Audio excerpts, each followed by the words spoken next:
Alright everyone, welcome back to Kazi's Cards and Gaming. Thank you for checking out the channel again. Today we've got another PSA reveal. This is a 10 card TCG submission. Got a little bit of Yu-Gi-Oh and Pokemon to switch things up from the usual hockey that I mostly do here, but just thought it would be great to put this on the channel now because I am trying to show more of the gaming side of things. So I think this reveal will play nicely into some online card game footage streaming that I want to add into here. I've got some Duel Links and Marvel Snap on the horizon, so stay tuned if you are interested in looking at me play some of those. But for the time being, let's check this submission out, see how we did.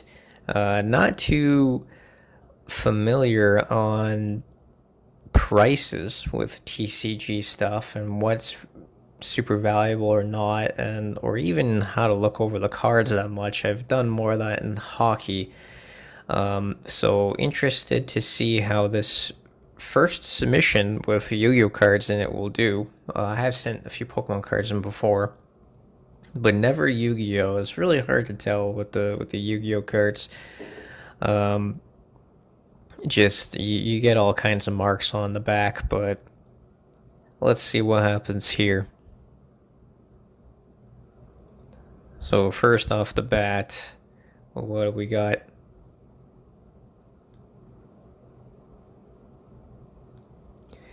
That is a Lord Gaia the Fierce Knight movie pack gold edition. I love the Gaia cards. I've got a couple in this submission. I'll probably be sending more in.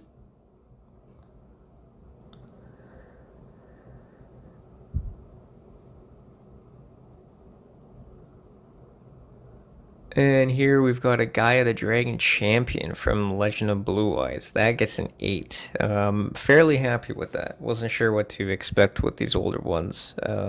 Oddly enough, they do better than some of the new ones. I don't know why. Again, plays back to how I don't know how to judge these Yu-Gi-Oh! But next up here, we have a Gaia the Fierce Knight, and that gets a 9 from Legend of Blue Eyes. Also an old card. This is one of my favorite all times. This is mostly PC stuff, but very happy to get a 9 on that. Hope you're also admiring the sweet display I got in the background. Metal poster, limited edition. And then here is a Slipper the Sky Dragon movie pack version, a little different than the normal version. That gets a 7. I was kind of surprised with that score. That card seemed pretty mint to me, but whatever. The old guy got a better score. And this is an Obelisk the Tormentor from War of the Giants Battle Pack, first edition, and that got a 6. That was probably the most puzzling one out of this whole submission. I could not, for the life of me, tell how that could get a 6. I didn't really know what was wrong with it. There's tons of fingerprints on the case, but that's not on the card. I can assure you that I wouldn't have sent it in with all those fingerprints. Whoever was checking that over, you know, not sure what they were doing. But that leads into this next one, also a War of the Giants Battle Pack card, but this is a Winged Dragon Raw, and that gets a 10 gem mint. Can I tell the quality difference between this and the Obelisk? No, I can't. But anyways, it's just funny grading sometimes. Happy to get a 10 on at least one of them.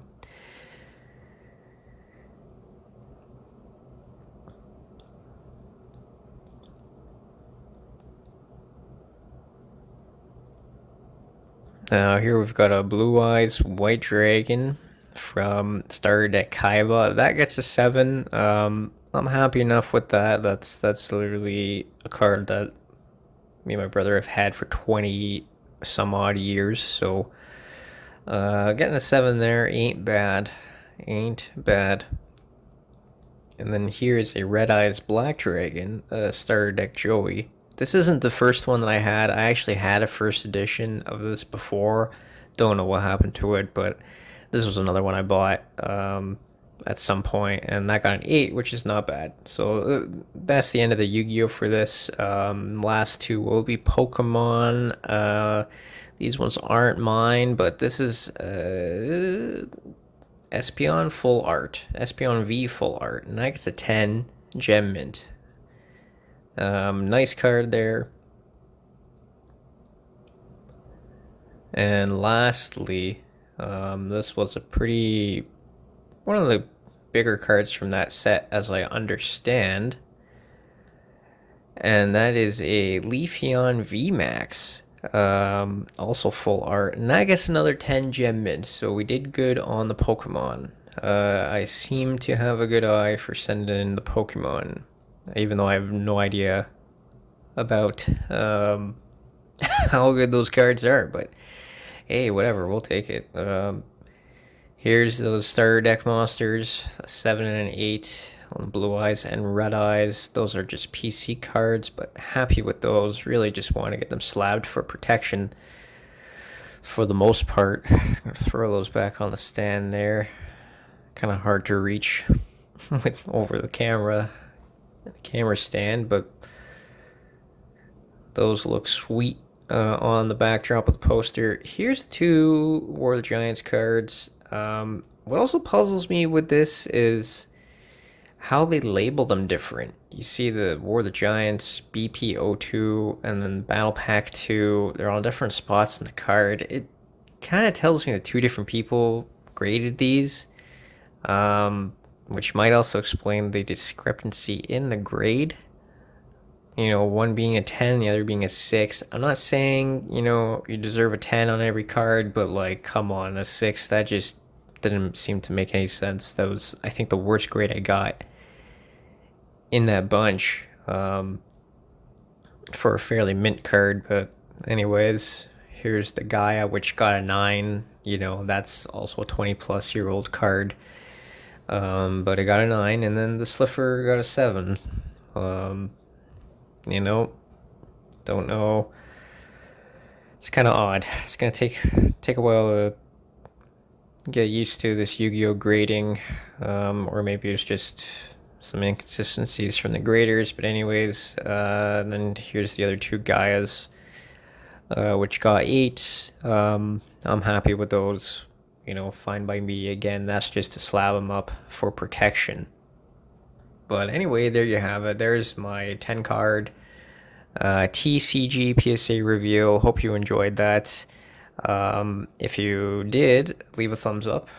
Subscribe if you want to see more content, and throw a comment down below on your favorite card. And we're just going to zoom in on those a little bit more. Still hard to see with the glare, but you'll get a nicer shot of the nice display metal poster in the background. But yeah, anyways, look forward. You can look forward to seeing some online card games in the near future. So have a good one, everyone. Thanks.